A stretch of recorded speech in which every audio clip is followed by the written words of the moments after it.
ওয়ালাকাদ আতাইনা লুকমানাল হিকমা, আমি লোকমানকে জ্ঞান দান করেছি। লোকমান সম্পর্কে আমাদের অনেকের ধারণা যে লোকমান ছিলেন পয়গম্বর বা নবী বা রসুল ছিলেন, এটি ঠিক নয়। হযরত লোকমান নবী না, রসুল না, তাকে আল্লাহ জ্ঞান দান করেছিলেন। কে জ্ঞান দান করেছিলেন বলুন? আল্লাহ তাআলা তাকে জ্ঞান দান করেছিলেন।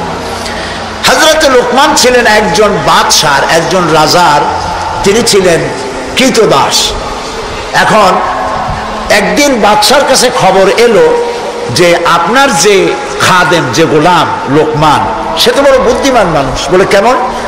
যেখানেই যায় উট ভেড়া ছাগল ইত্যাদি তো পালে, তো যখন যেখানে যায় উট ভেড়াগুলো ছেড়ে দিয়ে তারপরে এক জায়গায় বসে, আর সব রাখালরা তার চারদিকে এসে বসে যায়, আর উনি জ্ঞানপূর্ণ কথা বলে। তার জ্ঞানের কথা শুনে মানুষগুলি হা করে তাকায় থাকে। বাদশা মনে করলেন যে আমার ভেড়া ছাগল রাখে, তার যদি হয় এত জ্ঞান, তো তারও তো আমার আটকায় রাখা ঠিক না। আচ্ছা জ্ঞানটা কেমন, তো একটু পরীক্ষা তো করি। একদিন লোকমানকে তিনি ডাকলেন, ডেকে বললেন, লোকমান তুমি এক কাজ করো, আমার যে ছাগলগুলি তুমি পালতেছো, একটি ছাগলকে জবাহ করে ওর ভিতর থেকে ছাগলের শরীরের সব থেকে উৎকৃষ্ট অংশটা আমার জন্য নিয়ে আসো। হযরতে লোকমান একটা ছাগল জবাহ করলেন এবং ছাগলের কলিজা এনে পিরিচে করে ওনার সামনে হাজির করে দিলেন। কয়েকদিন যাওয়ার পর বাদশাহ আবার বললেন, আজকে আরেকটা ছাগল জবাহ করো এবং তার শরীরের নিকৃষ্ট অংশটা আমার সামনে নিয়ে আসো। লোকমান আরেকটা ছাগল জবাহ করলো এবং ওই ছাগলের কলিজাটা পিরিচে করে এনে হাজির করে দিল। বাদশাহ বলল, আমি শুনছিলাম তোমার নাকি অনেক জ্ঞান, এই বুঝি জ্ঞানের পরিচয়? আমি যেদিন চাইলাম, প্রথম বললাম সব থেকে উৎকৃষ্ট জিনিস আনো, তুমি কলিজা নিয়ে আসলা। সব থেকে নিকৃষ্ট জিনিস চাইলাম, তখনও তুমি নিয়ে আসলা কলিজা। তোমার জ্ঞানের পরিচয় তো পাইলাম না। লোকমান বললেন, হযরত লোকমান হাকিম বললেন, জাহাপানা, আপনি আমার মধ্যে জ্ঞানের পরিচয় কি পেয়েছেন পান নাই সেটা বড় কথা না। বড় কথা হলো এই, শুধু মানুষ না, প্রত্যেক প্রাণীর মধ্যেই আল্লাহ তাআলা একটা জিনিস দিয়েছেন। সেই জিনিসটা যদি ভালো হয় তাহলে প্রাণীটা ভালো। অর্থাৎ মানুষের মধ্যে, প্রাণীর মধ্যে ভালো যদি কোনো জিনিস থাকে তার নাম দিল, তার নাম কলিজা। আর খারাপ যদি কোনো জিনিস থাকে তার নাম দিল, তার নাম কলিজা। এখন লক্ষ্য করুন, লোকমান যে কথা বললেন 1000 বছর আগে, নবী করিম সাল্লাল্লাহু আলাইহি সাল্লাম 1000 বছর পরে পৃথিবীতে এসে সেই একই কথাই বললেন। একই কথাই বললেন। রাসূল কি বললেন? আল্লাহর নবী বললেন, ইন্না ফিল জাসাদে মুদগাতান, মানুষের শরীরের মধ্যে এক টুকরা গোশত আছে। গোশত টুকরা ভালো, গোটা শরীর ভালো। গোশত টুকরা খারাপ, গোটা শরীর খারাপ। আলা ওয়াহিয়াল কালব, সেটা হলো হৃৎপিণ্ড, সেটা হলো কলিজা। তাহলে লোকমান যে জ্ঞান পাইছিলেন, যে জ্ঞানের দ্বারা তিনি এই কথা বললেন, সেই জ্ঞানটা কার ছিল? বলেন কার? আর রাসূল যে জ্ঞান পেয়েছিলেন সেই জ্ঞানটা কার? কাজী আল্লাহর পক্ষ থেকে যে জ্ঞান আসে সেই জ্ঞানের কথা একরকম হয়, কিন্তু বুদ্ধিজীবী, দার্শনিক, তাদের কথা এক হয় না, বিজ্ঞানীদের কথাও এক হয় না। বিজ্ঞানের তো একটা থিওরি এরকম আছে যে বিজ্ঞানের কোনো থিওরি ফাইনাল নয়। বুদ্ধিজীবীদের কথাই ধরুন, কার্ল মার্কস বলেছেন মানুষ পেট সর্বস্ব জীব, আলফ্রেড বলেছেন মানুষ সেক্স সর্বস্ব জীব, আবার ডারউইন এসে বললেন এগুলি তোমরা যা বলো একটাও ঠিক না, মানুষ মোটে মানুষই না। বলে মানুষ কি? মানুষ হল বান্দর। তো চিন্তাবিদ, বুদ্ধিজীবী, দার্শনিক, তাদের কথায় মিল নাই, নবীদের কথায় মিল আছে না নাই? বলেন, জোরে বলেন, আছে না নাই? আপনি কি এইরকম একজন দুইজন নবীর খবর জানেন? এক নবী বলেছে আল্লাহ এক, আর একজন বলেছেন বেশি হইতে পারে, নাউজুবিল্লাহ। শুনেছেন এরকম? একজন বলেছে মৃত্যুর পরে আরেকটা জীবন আছে, কবর আছে, হাসর আছে, বিচার আছে, সিরাত আছে, মিজান আছে, বেহেশত আছে, দোজখ আছে। আর এক নবী বলছেন নাও থাকতে পারে। এরকম হয়েছে? হয় নাই। আদম আলাইহিস সালাম থেকে মুহাম্মদ সাল্লাল্লাহু আলাইহি সাল্লাম পর্যন্ত সমস্ত নবীদের কথা কয় রকম? স্লোগান কয়টা? সব নবীদের স্লোগান একটি, আর তাদের সবার কথা এক। কারণ তাদের কাছে যে কথা এসেছে একটি অফিস থেকে এসেছে। অফিসটা কার? চিল্লায় বলুন। সমস্ত নবীদের স্লোগান এক ছিল। আদম আলাইহিস সালাম থেকে শুরু করে বিশ্ব নবী মুহাম্মদ রাসূলুল্লাহ সাল্লাল্লাহু আলাইহি ওয়াসাল্লাম পর্যন্ত সব নবীদের স্লোগান ছিল লা ইলাহা ইল্লাল্লাহ, লা ইলাহা ইল্লাল্লাহ, লা ইল্লাল্লাহু মুহাম্মাদুর রাসূলুল্লাহ। সুতরাং দেখা গেল আল্লাহ রাব্বুল আলামিনের থেকে জ্ঞান যারা পায় তাদের কথার মধ্যে কোনো বৈপরীত্য হয় না। হযরতে লোকমান বললেন, এই যে কলিজার কথা, দিল, কাল, হার্ট, এটা ভালো সব শরীর ভালো, এটা খারাপ সব খারাপ। মন যদি ভালো হয় হাত ভালো কাজ করবে, বলেন ঠিক কিনা? হাত ওজনে কম দেবে না, মন ভালো ওজনে কম দেবে না, হাত খাদ্যে ভেজাল দেবে না। সুস্থ দিল কাকে বলে? আল্লাহ রাব্বুল আলামিন বলেন, আল-ইয়াওমা লা ইয়ানফাউ মালুন ওয়ালা বানুন ইল্লা মান আতাল্লাহা বিকলবিন সালিম। এটি হলো সুস্থ দিল। সেই কিয়ামতের দিনে মাল, ধন, সন্তান, সন্ততি কোনো কাজে আসবে না, শুধু উপকারে আসবে প্রশান্ত আত্মা নিয়ে কেউ যদি, প্রশান্ত কাল্ব নিয়ে কেউ যদি আল্লাহর দরবারে উপস্থিত হয়, সেই দিলটা কাজে লাগবে। এটা হলো সুস্থ দিল। অসুস্থ দিল কোনটা? ফি কুলুবিহিম মারাদুন ফাযাদাহুমুল্লাহু মারাদা। তাদের দিলের মধ্যে ছিল একটি রোগ, সেই রোগকে আল্লাহ আরো বৃদ্ধি করে দিলেন। অসুস্থ দিলের নমুনা কি? ওয়াজ ভালো লাগে, সিনেমাও খারাপ লাগে না, মসজিদও ভালো লাগে, কীর্তনও খারাপ লাগে না। এই যে দুইটা ভালো লাগে, এটি হলো অসুস্থ দিল। এটার নাম কি? আছেন আমাদের সমাজে, কয় যে হুজুর ওয়াজ শুনতে খারাপ লাগে না, কিন্তু গান যখন শুনি তাও মজা লাগে, মসজিদও ভালো লাগে, সিনেমাও খারাপ লাগে না। আছেন এরকম লোক? আছে। এটা কেন? এটা হলো এই জন্য যে ইমানের মধ্যে জং ধরে গেছে। সাপে যদি রাত্রে কামড়ায়, রাতের বেলায় সাপে কামড়াইছে, ওজার কাছে যায় লোকেরা, মোমেন শাহীতে ওজা আছে না, ওজার কাছে যায়, যে বলে সাপে কামড়াইছে। এখন ওজা প্রথমে টেস্ট করবে যে সাপটা বিষধর সাপ না বিষহীন সাপ। সাপ তো দুই রকম আছে। যে সাপে কামড়াইলে তাৎক্ষণিকভাবে লোক মারা যায়, ওই সাপরে মোমেন শাহীতে কি বলে? কি বলে? গোখরো সাপ। আর যেটা দেখতে খুব রং ছং মোটা টোটাও আছে, কিন্তু কামড়াইলে কিছু হয় না, ওইটা কি? জোড়া সাপ। এখন জোড়া সাপ না গোখরো সাপ কামড়াইলো কোনটায় দেখে তো নাই। এটা বোঝার জন্য ওজা করে কি, সাপে দংশিত ব্যক্তির জিহ্বার উপরে লবণ এবং ঝালওয়ালা মরিচ এগুলো দিয়ে দেয় জিহ্বার মধ্যে। যদি সে বলে পানি পানি লাগে, যত মরিচ দেয় তত কয় পানি পানি লাগে, তাহলে বুঝতে হবে বিষধর সাপে দংশন করেছে। আর যদি সে বলে যে ঝাল লাগতেছে, লবণ লাগতেছে, তাহলে বুঝতে হবে যে লোলা সাপে কি করছে? দংশন করেছে। এটি হলো সাপ যদি বিষধর হয়, তো বিষধর সাপের বিষে সর্বপ্রথম যে কাজটা করে সেটা হলো জিহ্বার স্বাদকে নষ্ট করে দেয়। মানুষের ইমানের জন্য সব থেকে বিষাক্ত সাপ হলো শয়তান। এ যখন মানুষকে ওয়াসওয়াসা দেয়, আর শয়তানের ওয়াসওয়াসা যখন মানুষ পড়ে যায়, তখন তার ইমানের স্বাদ নষ্ট হয়ে যায়। তখন সিনেমাও ভালো লাগে, মসজিদও ভালো লাগে, ওয়াজও ভালো লাগে, গানও ভালো লাগে। এটি হলো অসুস্থ দিল। এবার মৃত্যু দিল কি? মৃত্যু দিল সম্পর্কে আল্লাহ বলছেন, ওয়ালাকাদ যারানা লিজাহান্নামা কাসীরাম মিনাল জিন্নি ওয়াল ইনস লাহুম কুলুবুন লা ইয়াফকাহুনা বিহা। মানুষ আর জিনদের মধ্যে আল্লাহ তাআলা বলেন, আমি এক শ্রেণীর রেডিমেড জাহান্নামী তৈরি হয়েই আছে মানুষ এবং জিনের মধ্যে। ওরা কারা? লক্ষ্য করুন, মৃত্যু দিল কাদের? লাহুম কুলুবুন লা ইয়াফকাহুনা বিহা, যাদেরকে আমি হৃৎপিণ্ড দিয়েছি, বিবেক দিয়েছি, সব বোঝে, আমারে বোঝে না। আছেন এরকম কিছু বুদ্ধিজীবী? বলেন আছে না? কবি আছেন এমন কিছু, সাহিত্যিক আছেন এমন কিছু। নারীর সৌন্দর্য, নারীর রূপের সৌন্দর্যের ব্যাপারে কবিতা লিখতে লিখতে কলমের কালি শেষ হয়ে যায়, কিন্তু এই সৌন্দর্য কে দিলেন তার চিনতেই পারল না। ফুলের ব্যাপারে গান লেখে, কবিতা লেখে, ফুলের রং, ফুলের গন্ধ। প্রজাপতি, প্রজাপতি কে এত সুন্দর করে, কোন শিল্পী তোমার ডানায় এত সুন্দর রং দিল, তার গান তৈরি করে, কিন্তু প্রজাপতির রং কে দিল আরে খুঁজে পায় না। তারপরে বলে কি, বলে যে সব বুঝেছি, শান্তিনিকেতন গিয়া পড়ে শুনিয়া সাহিত্যের উপরে ডক্টরেট ডিগ্রি নিয়া কয় সব বুঝেছি। বলে বাবা কি বুঝেছো? কয় দেয়ার ইজ নো গড।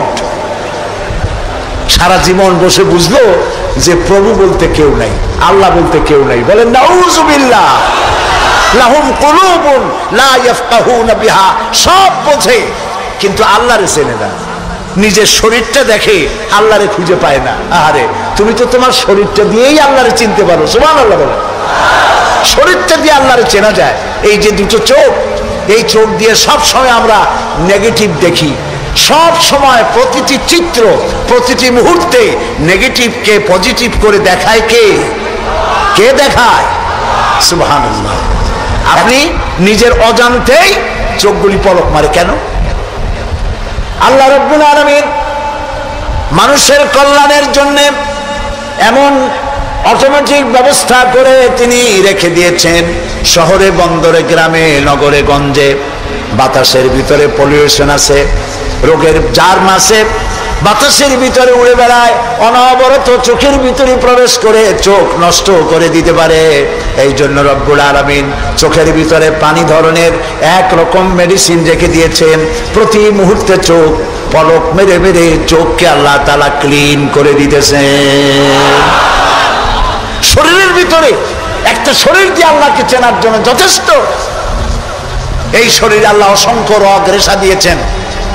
মাথা থেকে শুরু করে পা পর্যন্ত যতগুলি নার্ভ আছে সবগুলি নার্ভ ছিঁড়ে ছিঁড়ে যদি জোড়া লাগানো যায় পুরা পৃথিবী একবার ঘুরে আসা যাবে।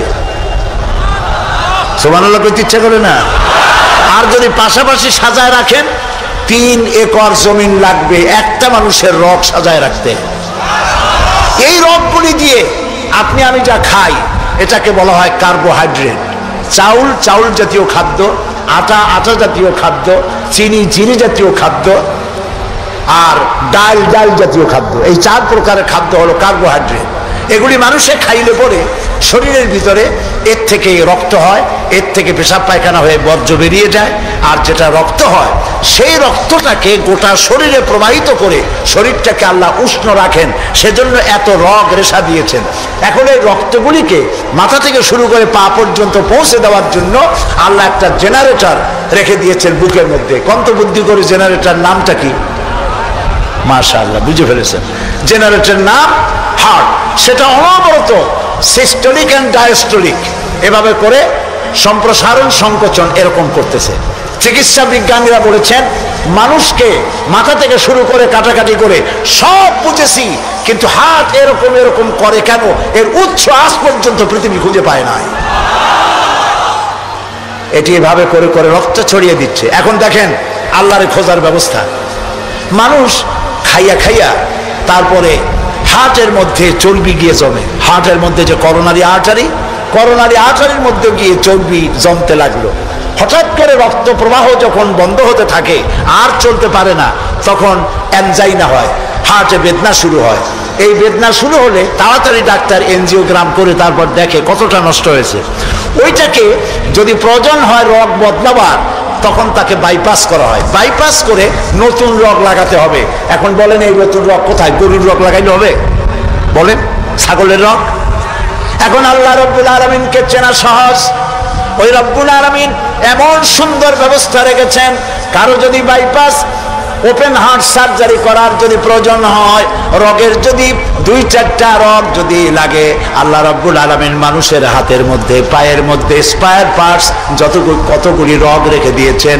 ডাক্তারেরা পা থেকে হাত থেকে সেই রগগুলি নিয়ে হার্টের ভিতরে ওই রগ লাগিয়ে দিয়ে নতুন ভাবে আবার রক্ত সঞ্চালনের ব্যবস্থা করে দেয়।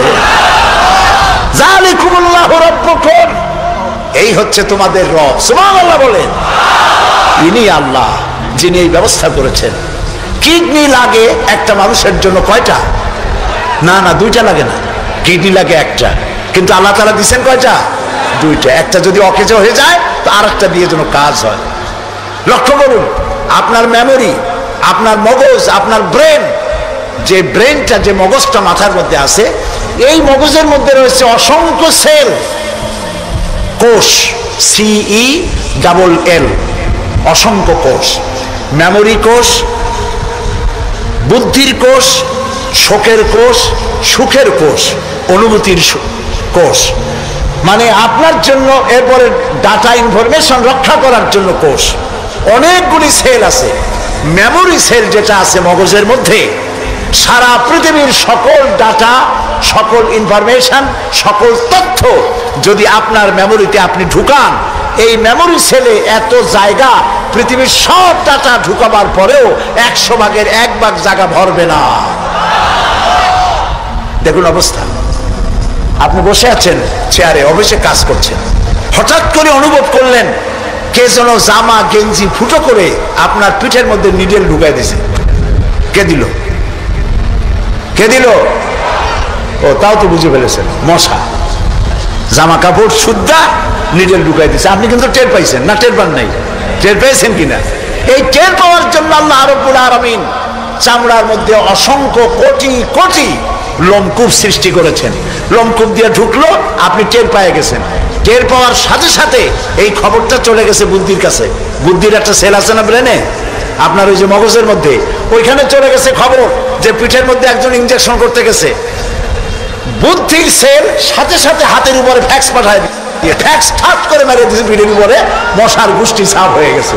সময় লাগে নাই 1 সেকেন্ডও, সাথে সাথে অ্যাকশন, ডাইরেক্ট অ্যাকশন। সুবহানাল্লাহ।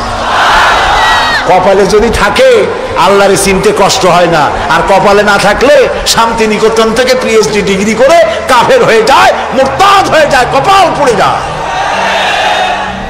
এই জন্য অল্পের মধ্যে বুঝতে সহজ, যদি ঈমান থাকে কিসমতে।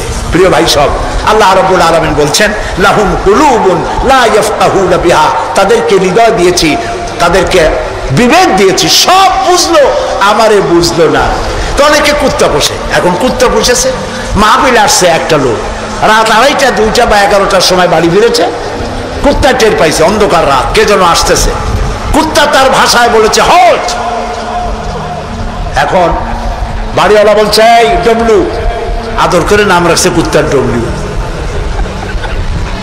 একটা ধমক দিল, কুত্তা গলার আওয়াজ শুনে বুঝে ফেলেছে। কিন্তু কুত্তা গলার আওয়াজ বোঝে না। কুত্তা তো ভালো গরু তো বুঝে। আপনি আপনার গরুরে ডাক দেন অন্ধকারে, গরু আপনার ডাকে সাড়া দেবে, কাছে আসবে। আসে না এরকম? অন্ধকারে গিয়ে গরুর ডাক দিলে বাড়িওয়ালার ডাকে গরু সাড়া দিয়ে আসে না? বিল দিয়ে আসে না? কুত্তায় থেমে গেল, বুঝতে পারলো এ তো আমার মালিক, আমি তো ভুল করছি। যখন মালিক কাছে আসলো, কুত্তায় লেজ লড়াইয়া গায়ের সাথে মিশে মিশে লেজ লড়াইতে লাগলো। তার ভাষায় সে বলতে লাগলো আই এম এক্সট্রিমলি সরি। ও গ্রিন সিগন্যাল, লেজ নাড়াইয়া গ্রিন সিগন্যাল দিয়ে দিল, হুজুর আপনি যাইতে পারেন, স্যার আপনার জন্য দরজা খোলা। কিন্তু এইখানে যদি চোর হইতো আর ডাকাইত হইতো, আর যত বলতো ডবলু থাম, তাহলে সে কি থামতো? গর্দানে কামড়াইতো, না হয় ঠ্যাঙ্গে কামড়াইয়া ঠ্যাং ঠং ভেঙে দিত, ঠিক কিনা? তাহলে বোঝা গেল কুত্তায় মালিকও চেনে, শত্রুও চেনে। আল্লাহ কয় উলাইকা কাল আনাম, এগুলো জানোয়ারের চাইতে খারাপ, বালহুম আদাল, এই জন্য খারাপ। কুত্তায় তো মালিক চিনলো, দুশ্মনও চিনলো, বন্ধুও চিনলো।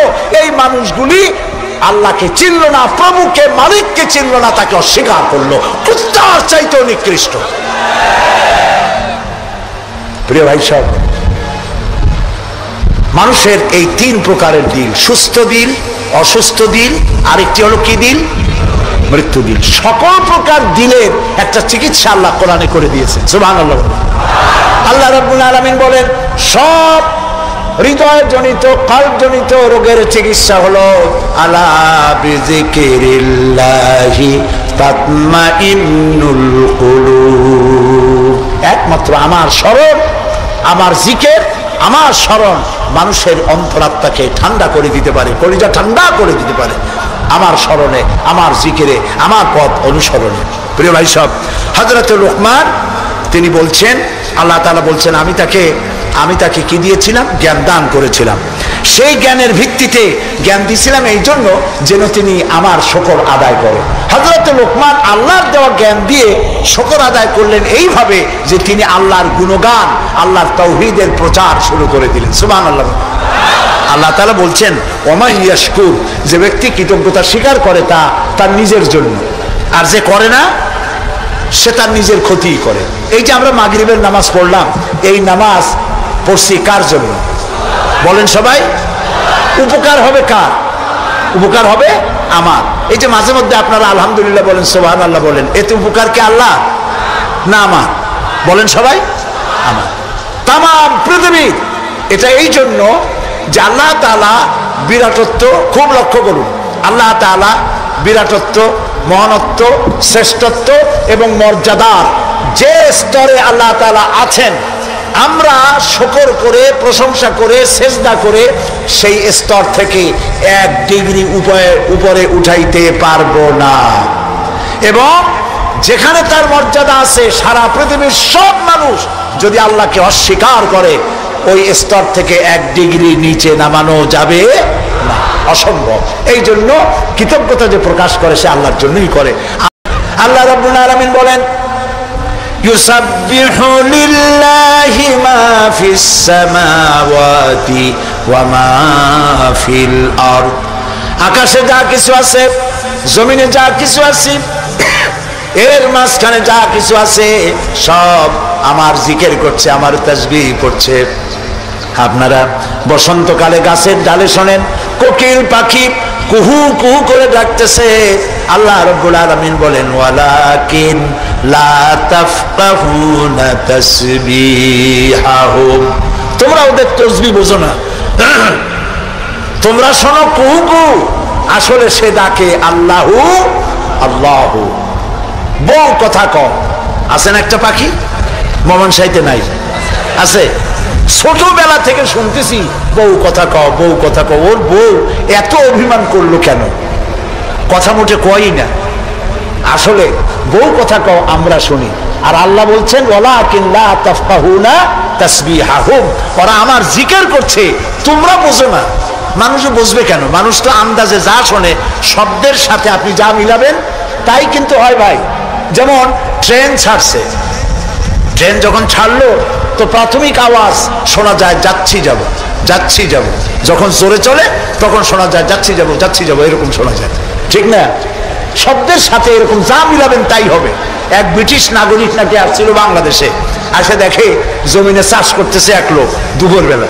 তো তারে গিয়ে ব্রিটিশ নাগরিক জিজ্ঞেস করতেছে, ইংলিশ বেটা, হাউ ডু ইউ ডু? তো কৃষক বলতেছে, আমার বুঝি খাইয়ে খেয়ে কাম নাই, এখন তোমার সাথে আমি এই চাষ ছাড়িয়ে দিয়ে হাডুডু খেলবো, এটা কথা হইলো নাকি?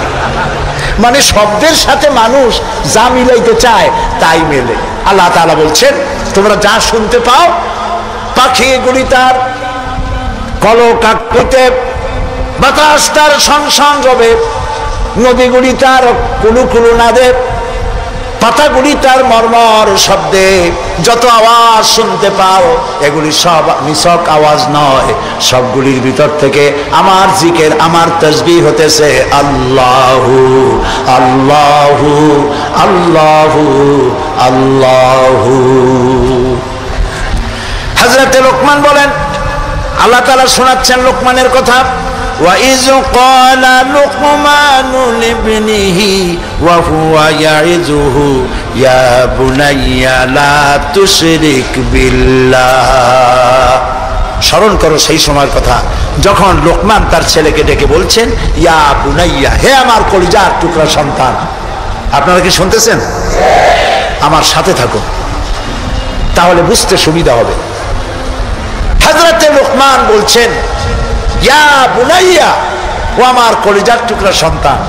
ওলামারা জানেন যে এখানে হওয়া উচিত ছিল ইয়া ইবনি, ইয়া ইবনি, ও আমার ছেলে। কিন্তু আল্লাহ তাআলা শোনাচ্ছেন, লোকমান ডেকে বলেছি ইয়া বুনাইয়া, আমার ছেলে, ওইভাবে না বলে তিনি বললেন কি ইয়া বুনাইয়া। বুনাইয়া মানে কি?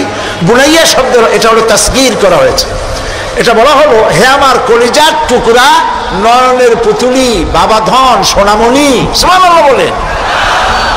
দাওয়াতে এটি হলো টেকনিক। আপনি যখন ইসলামের দাওয়াত দিবেন তখন আপনাকে দাওয়াত দিতে হবে মিষ্টি ভাবে। আল্লাহ শিখাই দিয়েছেন, উদউ ইলা সাবিলি রাব্বিকা বিল হিকমাতি ওয়াল মাউইজাতিল হাসানা। উত্তম ভাবে, মিষ্টি করে, সুন্দর করে, বৈজ্ঞানিক পন্থায় সুন্দর সুন্দর কথা দিয়া মানুষকে আমার পথে ডাকো। আল্লাহ তাআলা বলছেন, সুবহানাল্লাহ। এই জন্য আপনি মেজাজ খারাপ করলে পারবেন না। যে চোরের কাশি রোগ হয় আর যে পীরের মেজাজ খারাপ, এ দুইজন ব্যবসায় ভালো করতে পারবে না। পীরের যদি মেজাজ খারাপ বেশি হয়, মুরিদ একটাও পাবে না। আর যদি চোরের কাশি রোগ হয়, চুরি করতে গিয়ে পিটান খাওয়া ছাড়া পথ নাই। তা আপনি দিনের দাওয়াত দিবেন, আপনার মেজাজ ভালো হইতে হবে, দাওয়াত দিবেন মিষ্টি করে। রাসূলুল্লাহর কথাটাই দেখেন, আগেই কোন সুবহানাল্লাহ। আল্লাহ রাব্বুল আলামিন বলেন, ফাবিমা রাহমাতিন মিনাল্লাহি লিনতা লাহুম ওয়ালাউ কুনতা ফাযযাল গালিদাল কলবি লানফাদ্দু মিন হাওলিক। হে রাসূল, আপনার প্রতি আল্লাহর করুণা হচ্ছে এই যে আল্লাহ তাআলা আপনার দিলটাকে নরম করে দিয়েছেন। সুবহানাল্লাহ। আপনার কাছে যেই আসে সিমেন্টেড হয়ে যায়, কেউ ছিটকে পড়ে না আপনার ব্যবহারের কারণে। রাসূলের ব্যবহার, সুবহানাল্লাহ বলে, সুবহানাল্লাহ। কি ব্যবহার! মসজিদে নববীতে এক বদবী এসে পেশাব করেছে মসজিদে নববীর মধ্যে। আচ্ছা কোন তো এই মোমিন শাহীতে মসজিদের মধ্যে না, মসজিদের বাইরে দাঁড়াইয়া দেওয়ালের উপরে যদি কেউ পেশাব করে আপনি কি করবেন? কর জি, বুঝতে পারছি আপনারা কি করবেন। চেহারা দেখি বোঝা যায় আপনারা কি করতে পারেন। মসজিদের ভেতরে পেশাব করতেছে রাসূলের সামনে, সাহাবায়ে কেরামদের চোখ মোটা হয়ে গেছে, ভাবখানা এই রাসূল পারমিশন দেন আর জম্মের মতো পেশাব করাই দেই। রাসূলুল্লাহ বললেন, না না, বাধা দিও না, তাহলে সে অসুস্থ হয়ে যেতে পারে, তার সবটা আনলোড হতে দাও। সবটা শেষ হইল, রাসূলুল্লাহ তাকে কাছে ডাকলেন, ডেকে বললেন, তুমি যে কামটা করলা তুমি কি জানো এটা কি? কয় না, তা জানি না। তিনি বললেন, এটা হলো মসজিদ, আমরা এখানে আল্লাহরে সেজদা দেই। তোমার যখন এই কাজের দরকার হবে তখন বাইরে গিয়ে করবা। তোমাদের উপাসনালয় আছে না? কয় যে আছে। তো সেইখানে যদি এই কাম কেউ করে তাহলে তোমার কেমন লাগবে? এই কাজটা কখনো করবা না। লোকটি বলল, আমি তো শুনেছিলাম আপনি বাদশাহ, তা আমি এখন বুঝলাম আপনি বাদশাহ না। বাদশাহ হইলে যে কাম আমি করছি এতে তো আমার কল্লা এতক্ষণ গড়াগড়ি যাইতো। আপনি তো বাদশাহ না, আপনি অবশ্যই আল্লাহর নবী, কোনো সন্দেহ নাই আমার মনের মধ্যে। এই ছিল রাসূলের ব্যবহার। রাসূলুল্লাহ সাহাবীদের দিকে তাকায় বললেন, ইন্নামা বুইসতুম মুয়াসসিরিন। ও সাহাবীরা, আল্লাহ তোমাদেরকে পাঠাইছেন মানুষের কাছে দ্বীনকে সহজ করার জন্য, কঠিন করার জন্য নয়। রাসূলুল্লাহ যখন দাওয়াতের লোক পাঠাতেন বলতেন, ইয়াসসিরু ওয়ালা তুআসসিরু। মানুষকে সহজ করে দ্বীন বুঝাও, কঠিন করে বুঝায়ও না। বাশশিরু ওয়ালা তুনাফিরু। বেহেশতের খবর দিয়া মানুষকে দ্বীনের পথে ডাকো। জাহান্নাম, এটা করলে জাহান্নাম, সেটা করলে জাহান্নামের ভয় দেখিয়ে মানুষকে দ্বীনের রাস্তা থেকে সরিয়ে দিও না। সুবহানাল্লাহ। এই ছিল রাসূলের ব্যবহার। তাই মানুষকে দাওয়াত দেওয়ার সময় টেকনিকটা, লোকমানের দাওয়াত ছেলের প্রতি আল্লাহ কত পছন্দ করেছেন। তিনি ডেকে বলছেন, ইয়া বুনাইয়া, ও আমার কলিজার টুকরা, আমার বাবা, আপনি নিজে হাসানা মোমেন শাহীদ এমন বখাটে ছেলে, মাথায় উল্লুকের মতো চুল, হাতে ভাল্লুকের মতো নখ, গলায় সোনার চেন, এরকম মোমেন শাহীদে নাও থাকতে পারে। কিছু পোলাপান আছে মাথায় চুল রাখিয়া একটা কেমন ভাব, তারপরে গলায় মোটা সোনার চেন, পৌষ মাসের শীতেও সামনের 2-3টে বোতাম খুলে থই, লোকেরা যেন বোঝে উনি একখান কিছু ঝুলাইছে। এইরকম ছেলেকে যদি আপনি তো রাগ করে আছেন, ছেলে আপনার কথা শোনে না, যদি ভাত খাওয়ার সময় ডাকেন, সোনামণি, বাবা, কলিজার টুকরা, নয়নের পুতুলি, আব্বু, একটু কাছে আয়। আরে ও যত বড় খারাপ হোক আপনার পায়ের কাছে চলে আসবে। আপনি ওর কপালে একটা চুমা দেন, ওর গালে একটা চুমা দেন। আব্বু, এই যে তুমি জামা কাপড় পরছো এগুলো মাইকেল জ্যাকসনের জন্য শোভা পায়। তুমি রাসূলের উম্মত, মুসলমান মায়ের পেটে আসছো, এটা তোমার জন্য শোভা পায় না। আব্বু, এই কামটা তুমি করো না, আমার অসম্মান হয় সমাজে। এই কথা বললে হাজার রাত ও শোনার চাইতে আপনার এই মধুর ডাকে আপনার ছেলেকে হেদায়েত হতে পারে। হযরতে লোকমান এইটা শিখাইছেন, ইয়া বুনাইয়া, ও আমার কলিজার টুকরা সন্তান। নসিহত শুনে মনে হয় যে ছেলে খুব ছোট, কিন্তু আসলে ছোট না। ছোট ছেলেরে এত বড় নসিহত করা যায় না। নসিহতের গুরুত্ব বুঝে বোঝা যায় ছেলে ছোট না, ছেলে বড়। কিন্তু ডেকেছেন তিনি সোনামণি বলে। যেমন আমাদের দেশে খোকা আছে, গেদা আছে। আমাদের বরিশালে, পিরোজপুরে বাচ্চা ছেলেদেরকে আদর করে ডাকে গেদা, আর বেশি আদর করলে কয় গেদু। মোমেন সাহেব কি কয়? খোকা কয় না? খোকা বা গেদা কিছু বলে তো বাচ্চাদেরকে? গেন্দা। হ্যাঁ, গেন্দা তো আরো মজা। এখন গেন্দা, জি। তো খোকারে ডাক দিল, এই খোকা, গেন্দু, আরে মেহমান আসছে, একটু চাটা নিয়ে আয়। মেহমান মনে করে গেন্দু বুঝি খুব ছোট, গেদা খুব ছোট। গেদা যখন চা নিয়ে আসলো, দেখা গেল গেদা শুধু ছোটই না, শুধু নিজে গেদা না, কয়েক গেদার বাপও। হযরত লোকমান ছেলেকে আবেগ ভরা মন দিয়ে ডাকতেছেন, ইয়া বুনাইয়া, ও আমার কলিজার টুকরা সন্তান, শোনো, লা তুশরিক বিল্লাহ, আল্লাহর সাথে কাউকে শরীক স্থাপন করো না।